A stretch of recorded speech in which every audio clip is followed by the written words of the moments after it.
जा और फिर पाप ना करना। यह वचन इस बहन के जीवन में पूरा हुआ। सभी को जय मसीह की। मेरा नाम नितिका है और मैं होशियारपुर की रहने वाली हूँ।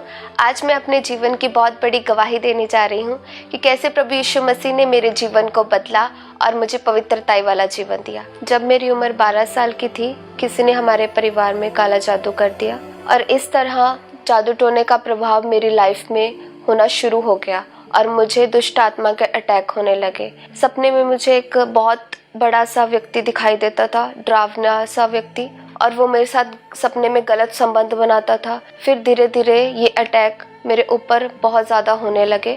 मेरे ऊपर दबाव पड़ते थे। रात को मेरी सांस बंद हो जाती थी और मुझे सांस नहीं आती थी। और जब मैं सुबह उठती थी, मेरी बॉडी पर नील पड़े होते थे।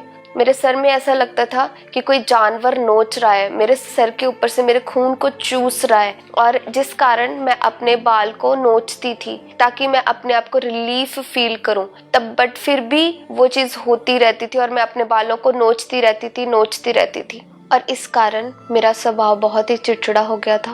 मुझे बहुत ही गुस्सा आता था। मुझे छोटी छोटी बात पे गुस्सा आने लग जाता था। अगर कोई मुझे बोलता भी था तो मैं अपने कपड़े फाड़ लेती थी।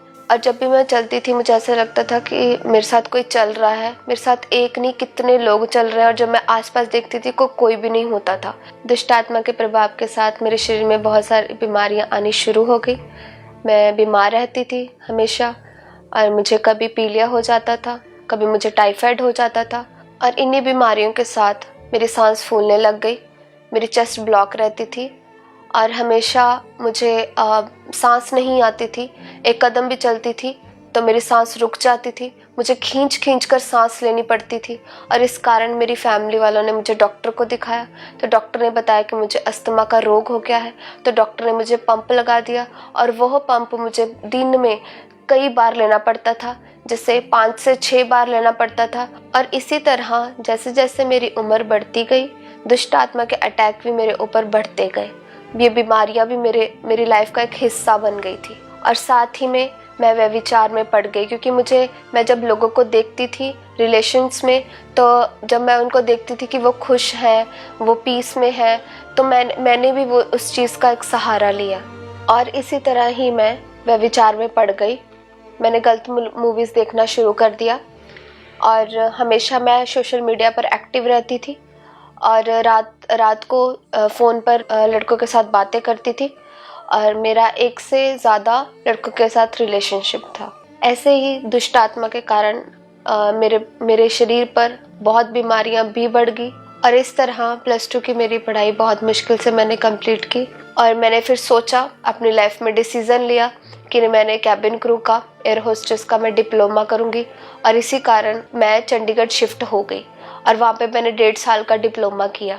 वहाँ पर जो मेरे फ्रेंड्स थे वो ऑलरेडी व्यभिचार में थे, वो नशा करते थे और जब मैं उनको देखती थी नशा करते हुए और जब मैं देखती थी कि वो हमेशा कूल रहते हैं, उन्हें किसी भी चीज़ की कोई टेंशन नहीं होती, फिर मैंने उनको देखकर नशा करना शुरू कर दिया। मैं दिन की शुरुआत नशे से ही करती थी और मैंने धीरे धीरे सिगरेट पीना शुरू कर दिया। मैंने धीरे धीरे शराब पीना शुरू कर दिया। मैंने धीरे धीरे बियर पीना शुरू कर दिया और ये सब चीज़ें मेरी लाइफ का एक हिस्सा बनती गई। और जब मुझे नशे की लत लग गई थी, तो अब अगर कभी भी मुझे नशा नहीं मिलता था, मेरा पूरा शरीर कांपने लग जाता था। मुझे ऐसा लगता था कि मैं चीज़ें उठा के फेंकती थी। मैं किसी से बात नहीं कर पाती थी। मेरी दिल की धड़कन तेज हो जाती थी। और इसी तरह 2015 में मैं चंडीगढ़ से दिल्ली शिफ्ट हुई।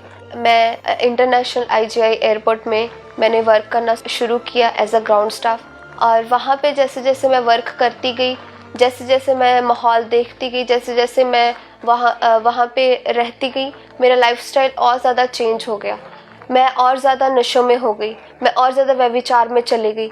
और ये इस चीज़ों से मैंने जब आगे अपनी लाइफ के सोचा तो मुझे ऐसा लगता था कि अब मेरी लाइफ कुछ नहीं है। और इस तरह मैंने अपनी लाइफ में 4 बारी मैंने सुसाइड करने की भी कोशिश की, 2 बारी अपना गला दबा के मरने की कोशिश की, एक बारी मैंने अपनी नस को काट के मरने की कोशिश की, और वहाँ पे मैंने फिर अपने आप को ओवरडोज लेके अपने आप को ख़त्म करने की कोशिश की। और उसके बाद मैं डिप्रेशन में चली गई। मैं एक ही जगह पर 3 से 4 घंटे तक बैठी रहती थी। मुझे कुछ सुध बुध नहीं होती थी। अंदर ही अंदर मैं टूट चुकी थी। मैंने अपना बाहर से मैंने अपना शॉर्ट्स डालने शुरू कर दिए, ऐसा लाइफस्टाइल बनाना शुरू कर दिया। मैं मतलब लाइफ ऐसी ही है, हम कूल रहेंगे, क्योंकि मेरा वहाँ पे माहौल ही ऐसा था। तो मुझे ऐसा लगता था कि मैं कुछ कर रही हूँ अपनी लाइफ में, बट मुझे नहीं पता था कि मैं अपनी लाइफ को इतना खो चुकी हूँ क्योंकि मुझे ऐसा लगता था करियर यही है, ऐसे ही हम अपनी लाइफ को आगे बढ़ा सकते हैं, ऐसे ही व्यभिचार करके ही हम अपनी लाइफ में पीस हासिल कर सकते हैं, नशे ही करके अपनी लाइफ में पीस हासिल कर सकते हैं। बट मुझे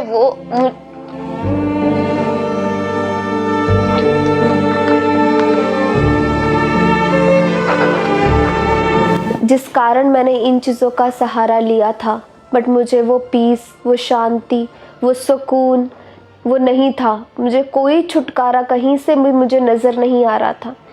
मेरे घर वालों ने मुझे अन्य जगह पे भी लेके गए, तब मेरा छुटकारा नहीं हुआ। मुझे डॉक्टर्स के पास लेके गए, 7 से 8 डॉक्टर्स को दिखाया, तब भी मुझे कोई आराम नहीं आया। ऐसे ही मेरी एक नर्क भरी ज़िंदगी में मैं जी रही थी, मैं डिप्रेशन भरी ज़िंदगी में जी रही थी।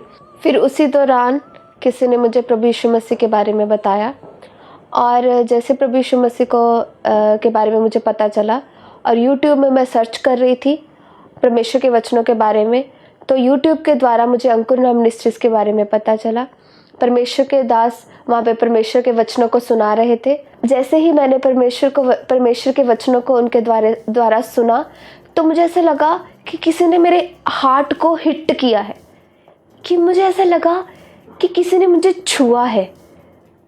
मुझे ऐसा लगा कि आसपास एकदम शांति आ गई। और फिर मैंने खामरा चर्च में आना शुरू किया, और जब मैं पहली बार दिल्ली से खामरा चर्च में आई, मैंने यहाँ पे देखा कि लोग नाच रहे हैं, वर्शिप कर रहे हैं। मुझे हेवनली एक्सपीरियंस था ये मेरे लिए।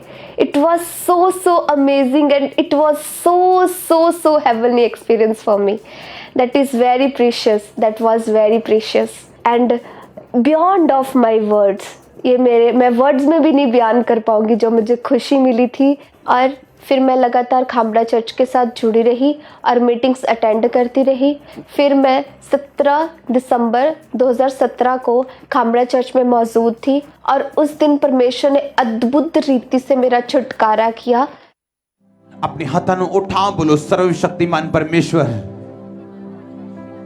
हर एक शैतान दी साजिश मेरी सेहत के खिलाफ, मेरी लाइफ के खिलाफ, मेरे बच्चों के खिलाफ, हर एक जादू टूने दी आत्मा जड़ी मेरी प्रोग्रेस के खिलाफ खड़ी है, मैनू चमकन तो रोक दिए। बोलो आग दे परमेश्वर, तेरी आग इस जगह दे उत्ते मेरे उत्ते उतरे, और वो आत्मा व नाशोन। बोलो फायर, बोलो आग उतरे।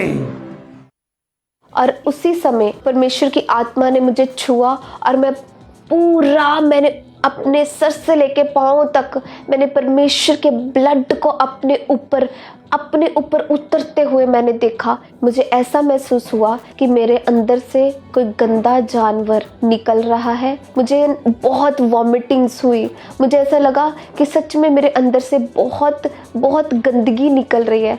उसी दिन मैंने अपने आप को घर जाके चेक किया। मैं दुष्ट आत्मा के अटैक से फ्री हो चुकी थी, और मैं बहुत सालों बाद पहली बार चैन की नींद सोई। मुझे कोई गंदा ड्रीम नहीं आया। उस प्रेयर के बाद मैं पूरी तरह से अस्थमा के रोग से आज़ाद हो चुकी हूँ, और व्यभिचार से आज़ाद हो चुकी हूँ, दुष्ट आत्मा के अटैक से आज़ाद हो चुकी हूँ, और हर एक नशे की लत से मुझे आज़ादी मिल गई है। वो हर एक पाप से मुझे आज़ादी मिली है जो मैं छोड़ना तो चाहती थी, बट मैं छोड़ नहीं पा रही थी। मुझे वो अनंत जीवन मिला, और अब मेरा पूरा जीवन चेंज हो गया है और अब मैं प्रभु में आनंदित हूँ, प्रार्थना करती हूँ, बाइबल रीड करती हूँ और परमेश्वर के साथ मैं अपने समय को व्यतीत करती हूँ। और जो आज भी दुष्ट आत्मा के प्रभाव के नीचे हैं, जिनकी ज़िंदगियों में बीमारियां हैं, जिनकी ज़िंदगियों में व्यभिचार है, जिनकी ज़िंदगियों में नशे की लत है, मैं उन सभी को यही मैसेज देना चाहती हूँ कि सिर्फ यीशु मसीह ही हमारा उद्धार करता है।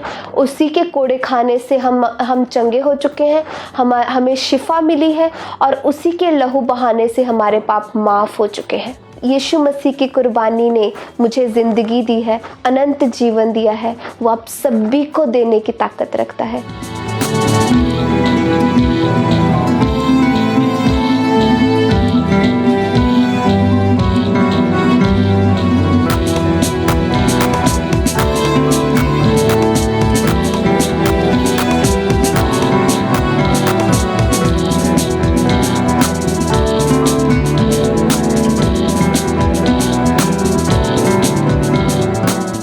इस अद्भुत छुटकारे के लिए मैं परमेश्वर का धन्यवाद करती हूँ और परमेश्वर के दास और दासी का धन्यवाद करती हूँ।